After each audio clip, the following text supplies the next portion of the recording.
And I will always cherish the moment that we share together. I love you.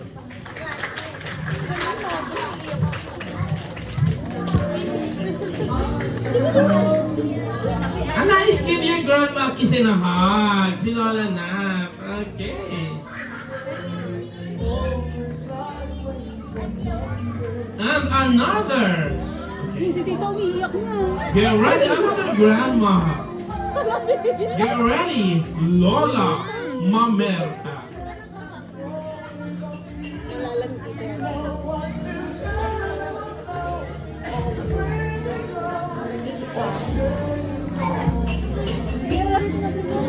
Hindi nga natapos yung photo ko. Na-print ba? Na-print. Ayan ba? Hindi, kaya ano yung email eh. At nagla-live pa nga. Hindi mo mahiningi.